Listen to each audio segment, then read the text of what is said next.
पूछने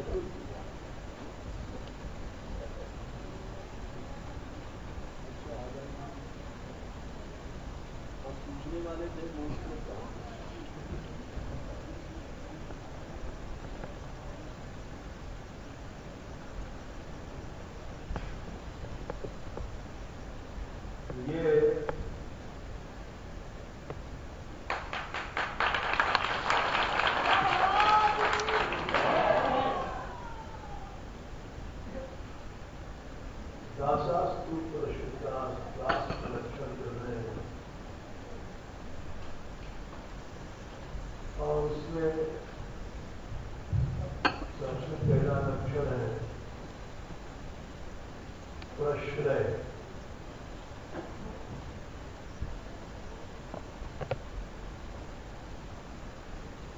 आश्रय भगवान।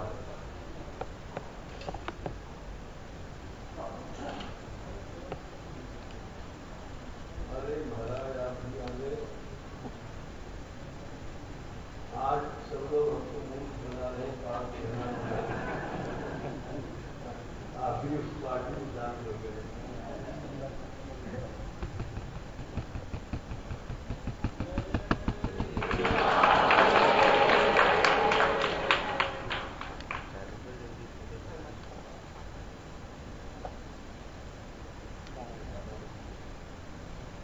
अच्छा महाराज हमको ही समझ रहे हैं, आज हमारा मूर्खता दिवस मनाया जाए। अच्छा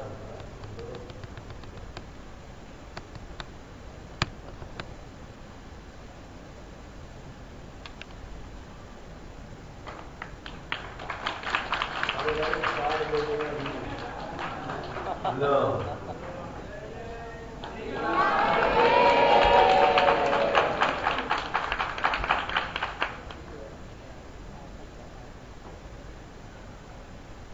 ये महामूर्ख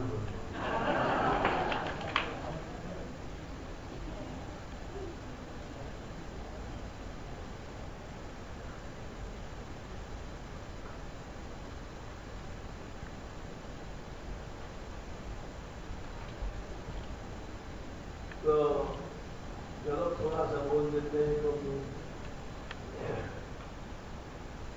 महापुरुष लोगों से हमें ज्यादा नहीं मिला। दास का जो प्रश्रय है, लक्षण है, उसमें आवश्यक है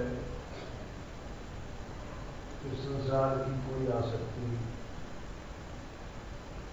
नहीं रहे दास। तो क्या ये जितनी आसक्तियां हैं, ममताएं हैं, शरीर की, परिवार की, धन संपत्ति, मान सम्मान आदि, इन सब दास में नहीं होती। स्वयं विषय भगवान ने कहा है, ये वह मनीषे कृति सोहता था, जिनका मेरे में प्रेम है, उनका फिर संसार में कहीं, परिवार में कहीं भी आसक्ति नहीं रहती। पहचान जीवा महीषे सोया जनेषु देहम भरवात्मेषु, जो उदर पोषक हम जैसे लोग हैं, उनमें उनकी आसक्ति नहीं है। देहम भर लोग संसार में अधिकतर ऐसे ही लोग हैं। भगवत भक्त तो कोई होता है, बाकी तो बेहमर लोग हैं।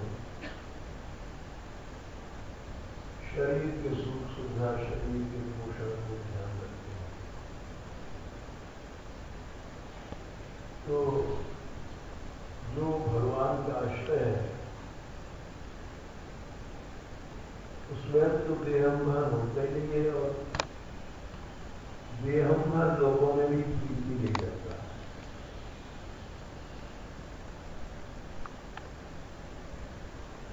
युवा महिषी कृत सौदाथा जनेश देहम्भर।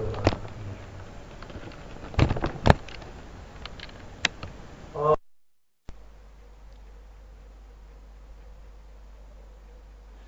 परिवार के लोगों में भी वो उसकी आसक्ति नहीं होती है।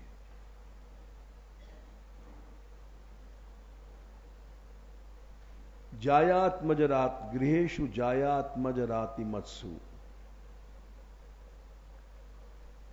घर जहां स्त्री सुंदर है, आत्मज बच्चे हैं,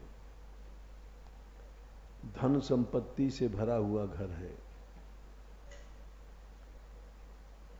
गृहेषु जायात्मजराति मत्सु न प्रीति युक्ता, उनसे प्रेम नहीं रखते हैं वे, लेकिन उनका तिरस्कार भी नहीं करते। यावद अर्थाश्च, प्रयोजन मात्र का संबंध रखते हैं, क्योंकि सब में भगवान ही है। किसी का तिरस्कार हो जाना ये अपराध है। तो इसलिए कहीं भी आसक्ति है, कहीं भी ममता है, वो भगवत प्रीति में बाधक है। ये बात जगह जगह कही गई है, इसलिए कहीं भी आसक्ति नहीं रखनी चाहिए। प्रथम स्कंद में भी यही बात 18वें अध्याय में कही गई है। यत्रानुरक्ता सहसैव धीरा, जब भगवान में प्रेम हो जाता है तो वो फिर व्यपोय देहादिषु संग मूढ़म। 22 1:18-22 पहला वाला था 5:5-3, दूसरा है 1:18-22 कि वो देह आदि से, मतलब देह के संबंधी समस्त परिवारीजन या सुहृद मित्र आदि में भी देह के आधार पर जो प्रीति होती है उनकी नहीं होती है, क्योंकि अब जीव को मूढ़ बना देती है। आसक्ति मोह पैदा कर देती है, और हर चीज मोह पैदा कर देती है। राग है, चाहे द्वेष है, चाहे आसक्ति है, वो सब का परिणाम मोह होता है। चित्त में चेतना का लय होना ही मोह है। चित्त में तम की वृद्धि ही मोह है, अंधकार ही मोह है। चेतना का नाश हो जाना मोह है, स्मृति का नाश हो जाना मोह है। चेतना चली जाती तो स्मृति चली जाती है, स्मृति चली जाती तो बुद्धि चली जाती, बुद्धि चली जाती तो नाश हो जाता है। हर चीज मोह पैदा करती है, अंधकार है। इच्छा द्वेष समुत्थेन द्वंद्व मोहेन भारत, सर्वभूतानि सम्मोहम संसर्गे यान्ति परंतप। 7/27 भगवान ने कहा इच्छा भी मोह पैदा करेगी, द्वेष भी मोह पैदा करेगा, और वो सम्मोह फिर आखिर में स्मृति नाश करके बुद्धि नाश अवश्य कर देता है। सम्मोहात स्मृति विभ्रमा, स्मृति भ्रंशात बुद्धि नाशो, बुद्धि नाशात प्रणश्यति। गीता जी 2/63। तो इसलिए आसक्ति जितनी है वो मोह पैदा कर देगी। मोह से शुद्ध स्मृति चली जाती है कि हम दास हैं। संबंधों की स्फूर्ति होती रहती है मोह से। हम इसके पिता हैं, हम इसके पुत्र हैं, हम इसके पति हैं, इन्हीं की स्फूर्ति होती रहती है। तो भगवद आसक्ति खत्म हो जाती है। इसलिए जगह जगह, सभी जगह, चाहे गीता है, भागवत है, चाहे भगवान राम ने कहा है कि किसी प्रकार की आसक्ति है, ममता है, चाहे माता पिता की है, वो भी बाधक है। जननी जनक बंधु सुत दारा, तन धन भवन सुहृद परिवारा, सबकर ममता ताग बटोरी, मम पद मन ही मानधि मटजोरी। ऐसा जब भक्त हो जाता है तो भगवान ने कहा कि तुम सारिके संत विभीषण से कह रहे हैं, वो हमें इतना प्रिय लगता है जैसे लोभी को धन, प्राण छोड़ देता है, धन नहीं छोड़ता।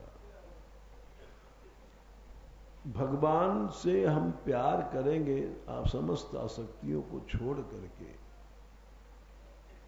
तो उसी तरह से भगवान भी हमसे प्यार करेगा। हम अपनी आसक्तियों को चुरा के रखते हैं, बचा के रखते हैं, छिपा के रखते हैं, तो ये शुद्ध व्रति में बाधक है। और इस चोरी से अपना नुकसान होता है, उभय पक्ष में नुकसान होता है। हम जिससे ममता कर रहे हैं उसका भी नुकसान होता है और अपना भी होता है। ऐसा नहीं कि उसका नहीं होता है। ममता दोनों पक्ष में नुकसान करती है, क्योंकि असंग पुरुष ही कल्याण कर सकता है। जो स्वयं बद्ध है वो कल्याण नहीं कर सकता, वो भगवत प्रेम की शिक्षा नहीं दे सकता। केवल जो असंग पुरुष है वही शुद्ध प्रेम की शिक्षा देगा। हम जैसे तो पैसा धेला सिखाएंगे, लड्डू पेड़ा सिखाते हैं, भोग सिखाते हैं, लेकिन जो शुद्ध संत होते हैं वो शुद्ध रति को उपदेश करते हैं। और जो तीर्णास्तारयंती, इसलिए जो संत हैं शुद्ध विशुद्ध, जिनके अंदर सच में कोई भी आसक्ति नहीं है, वे ही दूसरे की आसक्ति को हटा सकते हैं। उसी का नाम सत्संग है। अगर असत से आसक्ति नहीं गई तो सत्संग का प्रभाव नहीं हुआ। सत्संग की परिभाषा ही भगवान ने कहा है, सर्वसंगा पहो ही माम, तो समस्त आसक्तियों को हटा देता है। न रोधेति माम योगो न सांख्यम धर्मे बुच न स्वाध्याय तपस्त्यागो निष्ठा पूर्तम न दक्षिणा। व्रतानि यज्ञश्चंदांसी तीर्थानि नियमायमा यथा वृंदे सत्संग सर्वसंगा पहुमा। वह अब हम जैसे लोग क्या आसक्ति को दूर कर सकते हैं? नहीं कर सकते। अब हम जैसे कथा कह रहे हैं, हम सम्मान चाहते हैं, भूख ही है आत्मा हमारी, द्रव्य चाहते हैं, सम्मान चाहते हैं, तो हम किसी की आसक्ति छुड़ा नहीं सकते। आसक्ति तो छुड़ा सकता है जो असंग पुरुष होता है। कल हम चर्चा कर रहे थे, ये लोग आए थे कथा कह करके बंबई से। हमने कहा भाई कथा तो यही है बढ़िया, जो कबीरदास जी के पुत्र थे कमाल जी, वो कथा कह के आए तो तमाम माल पानी आया, साल 2 साल। तो अब वो असंग पुरुष हैं। उन्होंने कहा कि डूबा वंश कबीर का, हमारा तो वंश ही डूब गया, वंश का ही नाश हो गया। उपजा पूत कमाल, हरि का सुमरन छोड़ के बांध के लाया माल। ये माल पानी लाने की क्या जरूरत थी तुमको? वो असंग पुरुष हैं, तो यही सिखाएंगे। और हम जैसे तो खुश हो जाएंगे, अच्छा हुआ, आश्रम में खूब बहुत बड़ा व्यय है, खर्च है। लेकिन वो असंग पुरुष है। आखिर में कमाल जी दूसरी बार गए, उनका बड़ा उनको गिलानी हुई कि हमको ऐसा कह दिया। तो दूसरी बार ले नहीं गए थे, गांव वाले जबरदस्ती ले जाते थे, भेंट बांट कर लेते भक्त लोग। कठोरता से मना किया कि अब कुछ नहीं, ऐसे ही चलेंगे। तो जब कुछ नहीं ले गए तो उन्होंने कहा अब तुमने ठीक कथा कही है, ये कथा बढ़िया है, वाह। सुखदेव जी लंगोटी तक नहीं ले गए। हम जैसे पोट बांधा लोग हैं, हम क्या कल्याण कर सकते हैं? कबीरदास जी ने कहा कौड़ी ते हीरा भया और हीरा ते भया लाल। आधा भक्त कबीर था और पूरा भक्त कमाल। तो प्रसन्न होना चाहिए। हम तो स्वयं तृष्णाग्रसित हैं, लेकिन बात तो ऐसी कहेंगे कि जो लोग यात्रा में आते हैं कुछ नहीं चढ़ाते हैं, वो सच्चे यात्री हैं। उसको हमको देख के प्रसन्न, इन्होंने सेवा का अवसर दिया। तो ये जहां थोड़ी सी भी आशा है,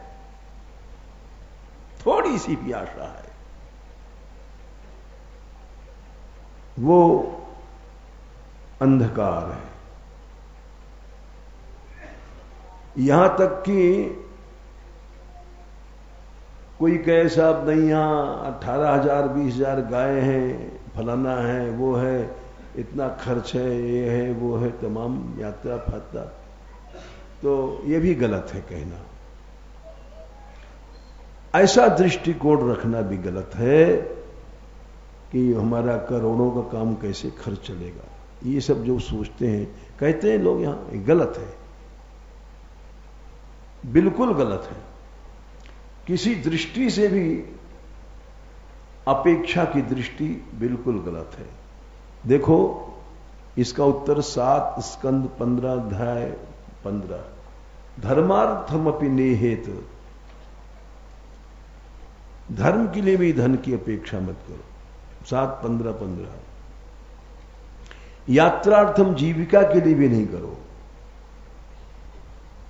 अधनो, गरीब हो, एक पैसा नहीं है, बिल्कुल नहीं है पास में।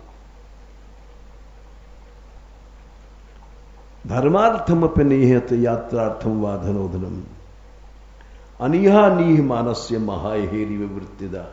तुम्हारे चित्त में जब अनीहा एक शक्ति पैदा हो जाएगी तो सब पूर्ण करेगी। यही बात श्रद्धा के विषय में कल हम बता रहे थे, बड़ी जोर की बात है। वो पक्षियों ने उपदेश दिया था जाजली को, पक्षियों ने उपदेश दिया। जाजले, तुम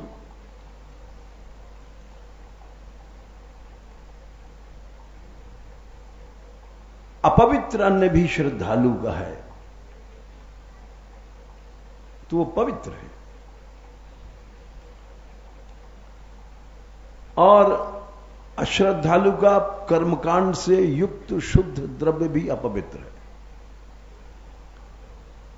भगवान राम जूठा बेर खा रहे हैं शबरी के दांतों का काटा हुआ, क्योंकि वो परम पवित्र है, यज्ञ से भी ज्यादा श्रेष्ठ है।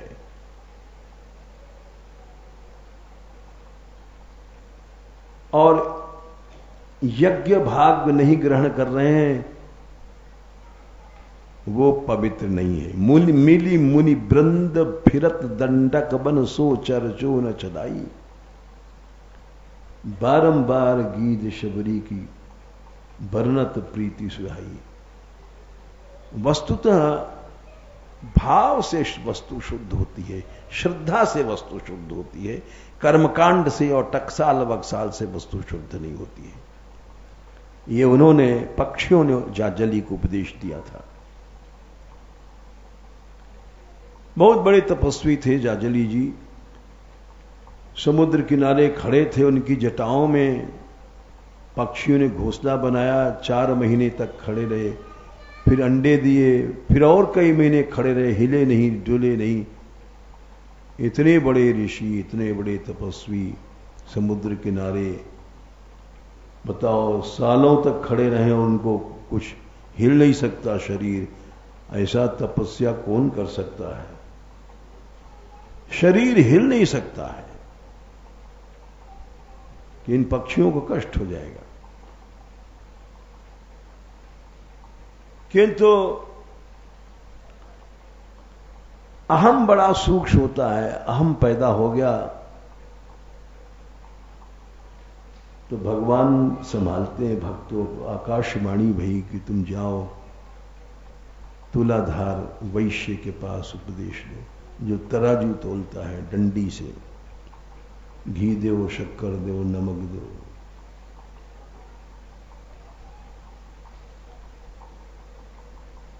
वो गए, उनको दूर से देखते ही पहचान गए। आइए आइए महर्षि जाजली, आपको आकाशवाणी हुई है इसलिए आप आए हैं।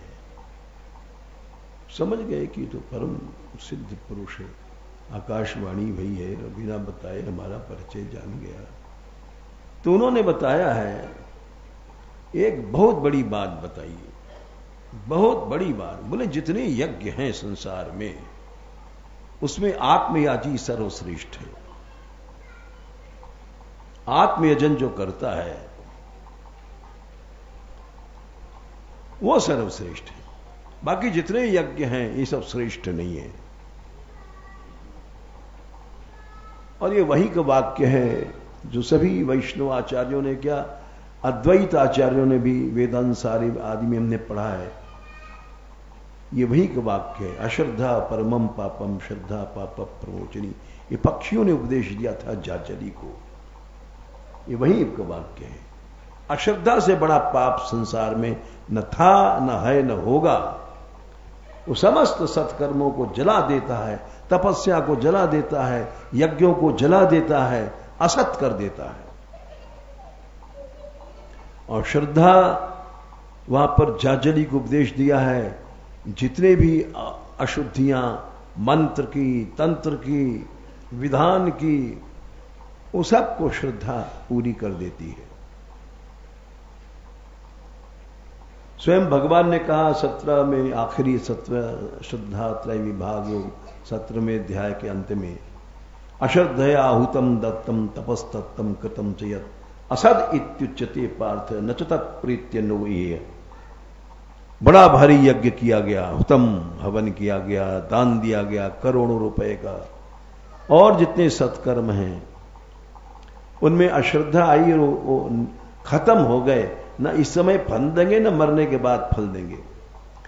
और वहां लिखा है, बड़ा सुंदर उपदेश है कि जाजली से पक्षीगण कह रहे हैं, वो उनके जटा पालित पक्षी थे, आकाशवाणी जब भई थी और उसके बाद तुलाधार ने कहा कि आप उन पक्षियों से ही शिक्षा क्यों नहीं ले लेते, तो उन पक्षियों को उन्होंने बुलाया है जो उनकी जटा में पैदा हुए थे, बढ़े थे, पले थे, और उन्होंने कहा है कि देखो ऋषि जाजली, जो आत्मयाजी का प्रथम लक्षण होता है कि उसके हृदय में कभी कामना पैदा नहीं होती है, कभी नहीं होती है। इसीलिए वो यज्ञ भगवान ने 4/33 में भी कहा है, श्रेयान द्रव्य मया यज्ञाज ज्ञान यज्ञ परंतप सर्वम कर्माखिलम पार्थ ज्ञाने परिसमाप्यते। सबसे बड़ा ज्ञान यज्ञ है।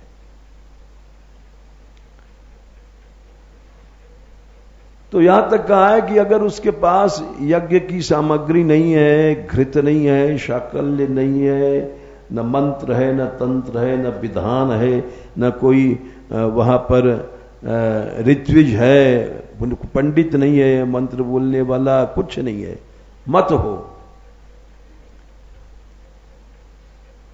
बोले वहां गाय की पूंछ है, गाय के चरण रज है, तो सारा यज्ञ पूरा हो गया। वही पूरा कर देगी आत्मयाजी का, बिना बुलाए आएगी। अच्छा, ये बात जब हम पढ़ रहे थे तो एक बात बताते हैं अनुभव की, हालांकि ये कहना नहीं चाहिए, लेकिन हम क्या करें, आत्मश्लाघी है,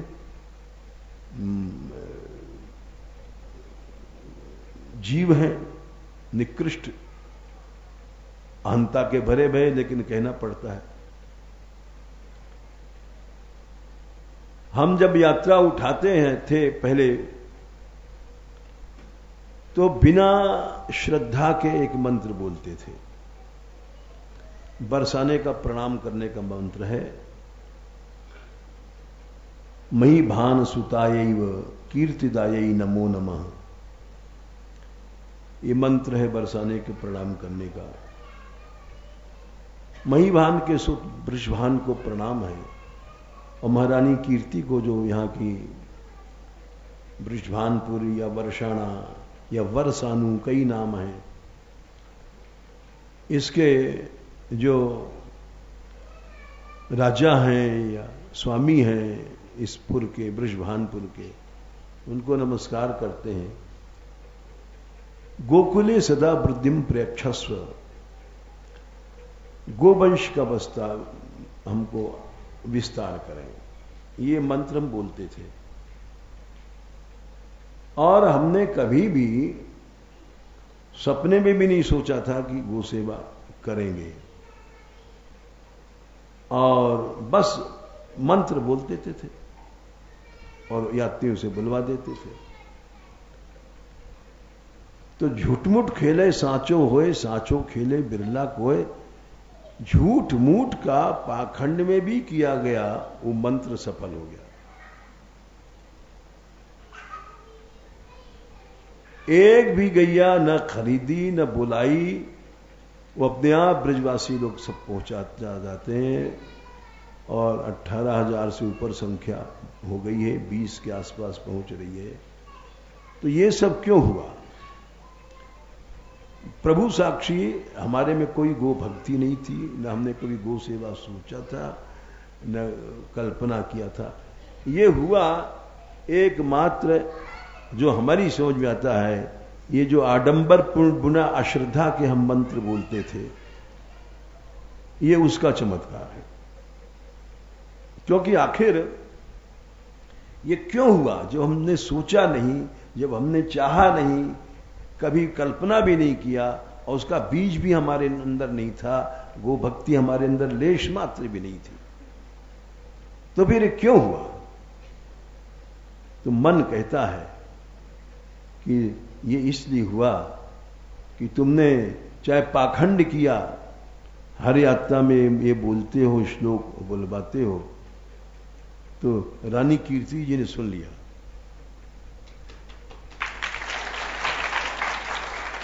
वृषभान जी ने सुन लिया कि हमारे दरवाजे एक पाखंड में ही पड़ा है, पाखंड ही कर रहा है, इसका पाखंड भी पूरा कर दो। तो वह इसीलिए आज वो हम या थे राधा किशन जी महाराज ऊपर पहुंच गए बड़े सवेरे। तो हमने इसे चर्चा कर रहे, देखो कि विचित्र करुणा है भगवान की, क्यों और क्या बात करें, और यहां हमारे पास तो कुछ है भी नहीं स्वागत करें। तो करुणा की बात कर रहे, भगवान कितना करुणामय है, स्वयं बुहारी लगाता है भक्त के हृदय में घुस करके, स्वयं झाड़ता है, भक्त के हृदय को पोंछता है, भक्त के हृदय को सजाता है। कि विचित्र करुणा है। ऐसा है शृण्वता स्वकथा नित्यम गृणतश्च स्वचेष्टितम कालेन नाति धीर्तिकेन भगवान विशते हृदय प्रविष्ट कर्ण रंदेन स्वानाम भाव सरोरुहम अधुनोति शमलम कृष्ण सलिलस्य था शरीर। वो भगवान ही बुहारी लगाता है भक्त के हृदय में घुस करके। ऐसी करुणा तो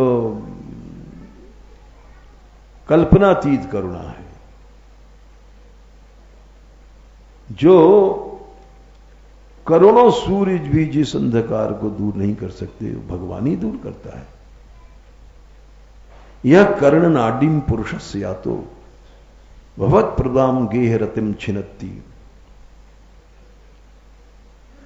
तो इसलिए भक्त को समस्त आसक्तियों को, ये अरिवार परिवार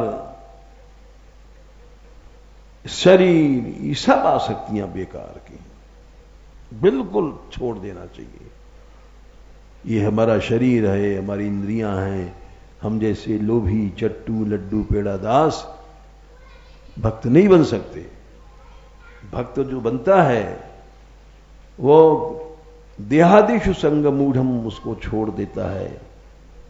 कभी भी उसके अंदर कोई न काम कर्म बीजानाम यस्य चेतसि संभव वासुदेवैक निलयः सबई भागवतोत्तम। उसमें कभी भी स्वप्न में भी संभावना नहीं उसके हृदय में कामनाओं की, आसक्तियों की। तो अब बहुत बोल गए, ज्यादा नहीं, अब कीर्तन का थोड़ा सा दो चार अर्थ कर लें।